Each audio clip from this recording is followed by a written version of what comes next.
What is going on, Lucid fans? Welcome back to Fanatic Journey. So today is another exciting day, a lot of strong support. I do want to go over a lot of things that was said at that recent conference yesterday and a lot of positives for us as investors. I'm going to talk and explain what all that actually means.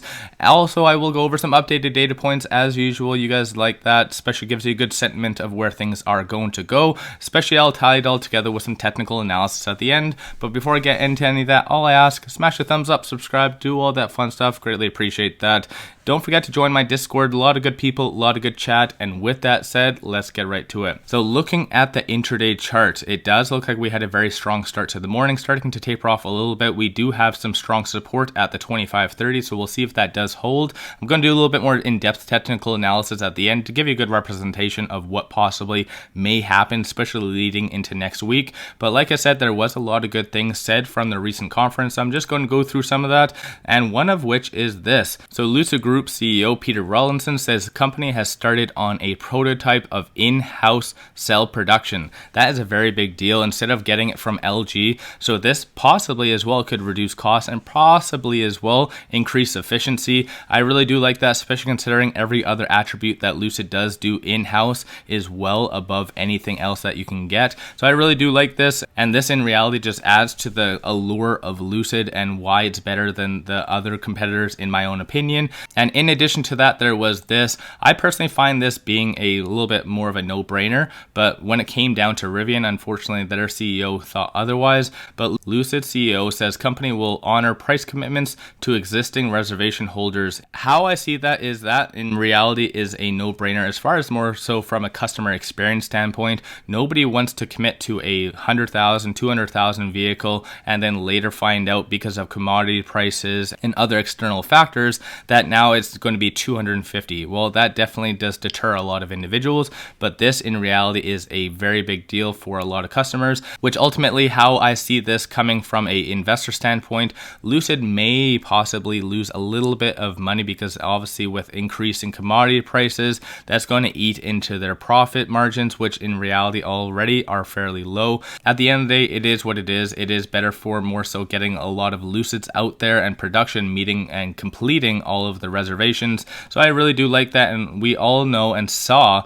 what happened to Rivian stock when technically their CEO did the opposite. So again, there was a lot of good things that was said at the conference. I'm not bringing up everything, just a couple points that I did find very relevant, and at the end of the day, it does make Lucid stand out above the rest as usual. So more so on this, as far as the prototype in-house cell production, that goes back to the technology. Technology is well above the rest of its competitors, and now even this attribute as well, their customer standpoint, their customer experience is a lot more advantageous and beneficial to deal with Lucid in comparison to even Tesla. And a lot of people have been saying that to me as well. When it comes down to Lucid, if you are putting money down on a reservation, that is fully 100% refundable if you do decide to cancel. Whereas when it comes down to other competitors such as Tesla, that is not the case. So that is one of the biggest differences. It is small differences, but it's a lot of those small differences that again sets Lucid above the rest. So I really do like all of that. I just want to go over, as you can see, the live ticker to my left. It is currently up 2.78%.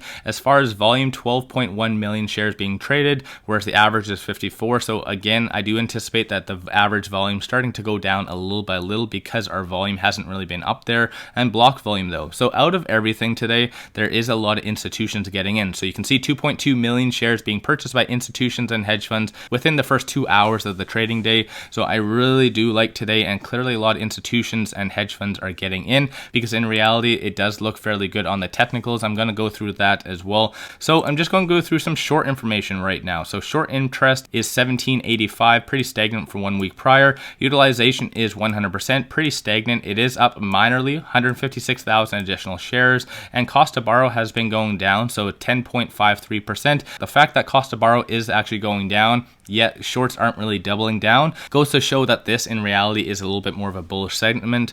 And looking at options activity, so options activity has been mixed over the last several days. $252,000 worth of options being done today, with 100% of them being positive. So again, a nice change of events. Yesterday there was $7.2 million and with only 23 positive. And then just keeping in line with today's options activity, you can see 62.8 thousand options being done just today alone. So that is a very big deal, and that's how I see that.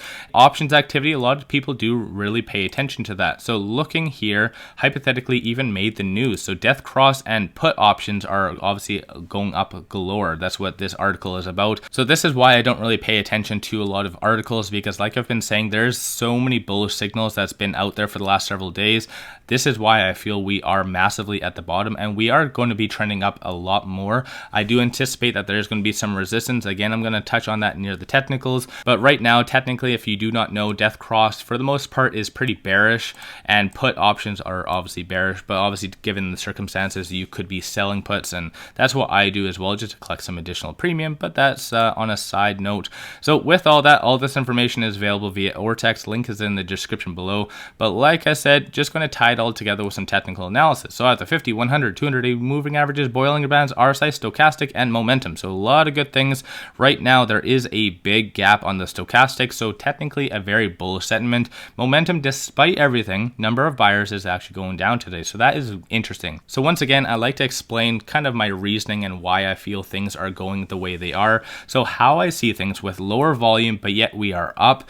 And right now, technically a lot of options activity and number of buyers is going down based on momentum. I like to figure this all out as a formula. So you have all those different numbers and you piece it all together to give you a good representation of what actually is happening. So ultimately, at the end of the day, with number of buyers going down, but yet the volume and options activity is going up, definitely shows that big money is buying. So once again, us as retail investors are slow to the game. We are technically thinking that this is at the top, or we may be taking profits, whatever you might be doing. But when it comes down to it, institutions are buying. So take that how you see that. Keep in mind, I am not a financial advisor. Do your own due diligence at the end of the day. Today on the actual chart as well, though, there is a lot of positive. We did transition from the lower to the higher percentile of the Bollinger Band. As I said, we were going to do that yesterday. And right now, this is what that article is talking about, right? This little thing right here, a death cross. That is when the 50 and 200-day moving averages cross. So that's just something for you to keep in mind. In reality, like I said, that's a little bit more of a bearish sentiment. But like I've been saying, there's so many more bullish signals out there. I wouldn't really even pay attention to that in my opinion. But like I said, it is what it is. Not really necessarily any real news driving Lucid. A lot of people are now digesting a lot of this information that came from the conference. So that's something for us as investors to keep in mind. But like I said, we are getting and facing a lot of resistance coming up. So I always bring this up. I like to look at Fibonacci more on a secondary level as well. So right now we are at 25.42, amazing rally that we have been on, but $27.20, that is the point to watch for. That is our next big resistance coming up. If we do get past that, then we are in clear skies. We're going to be having an epic rally. So that's something as well for us to watch for. But given the circumstances of how much we've actually bounced so fast, because we did hit a low of, I believe, $20.40. I could be wrong, but give or take around there. But even if we do hypothetically bounce off of that 27.20 and trend down a little bit more, that is very natural. I like to say that because a lot of investors panic and think that we're just going to go back down to zero or whatever it is. That's obviously the impression I get from people. But when it comes down to that, it is very natural. A lot of growth going up and down is consolidation. It's just getting stronger support levels to get going up to the next level. So at the end of the day, it is what it is. Happy Friday to everyone. Hope everyone's making a lot of money and been buying Lucid as much as they can, as I have. Definitely Lucid is one of those ones that is doing better than other growth stocks as well. So again, if you are going to be comparing and contrasting Lucid with other growth stocks or other EVs, Lucid is definitely on the next level up. With all of that, let me know your thoughts on Lucid in the comments below. If you haven't already, smash the thumbs up and subscribe. I greatly appreciate that. If you do like my channel and support the growth, take a look at my memberships, link in the description below, or just hit the join button at the bottom of the screen. And with all that said, I appreciate you guys watching, and let's all make a lot of money on Lucid.